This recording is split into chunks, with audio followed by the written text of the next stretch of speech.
She was born into a rarefied world, a woman who inherited her title in a man's world. Queen Elizabeth II never had a job interview or fought for equal pay, but from being in the army to championing women's right to the throne, she's been called the original girl boss, or at the very least, a leader who might not have been able to tell women what was possible, but was able to show them.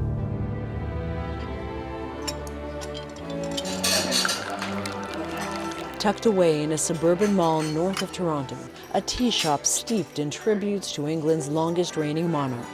Over sweets and steaming cups, we asked women here what the Queen meant to them. She's managing the country, the world as a queen. And for us, how can we be a queen in our own family?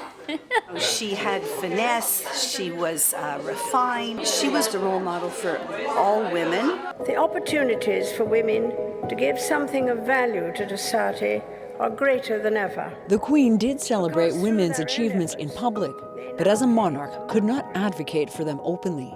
But there were subtle shows of female solidarity from early on.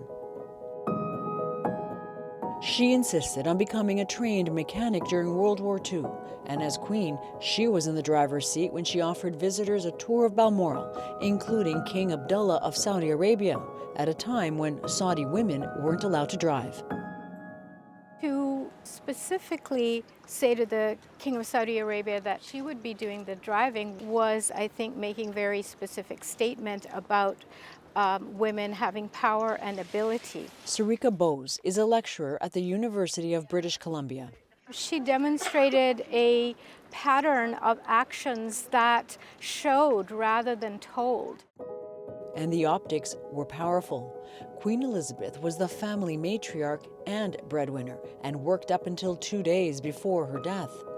She kept her surname after she married, walked ahead of everyone, and brightly held her own on a world stage dominated by men. And while fate ascended her to the crown, she supported a new succession act that gives sons and daughters of future British monarchs an equal right to the throne. I am protecting the Prime Minister. Olivia Colman, who played her on later seasons of The Crown, called her the ultimate feminist. But Bose says her image was most powerful to women. I think simply seeing that a woman, even if she was put in that position for constitutional reasons, in reality what they saw was a woman leader, a woman who got to speak first, a woman who got to open Parliament. They saw a woman really in a leadership position. The Queen may not have affected your daily life, but how do you as young women feel about sort of how you are represented? You know, just to have a woman as a figurehead was probably very inspiring and almost hopeful.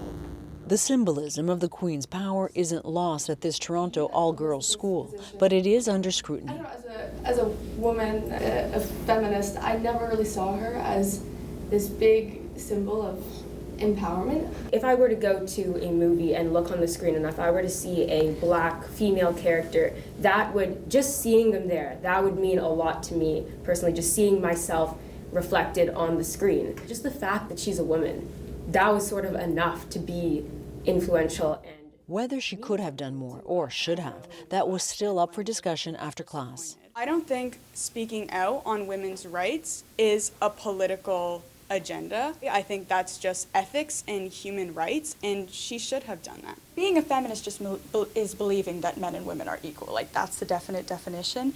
And I think seeing her just on the same stage and in comparison to them, her being at the same level as them, I think that is something huge.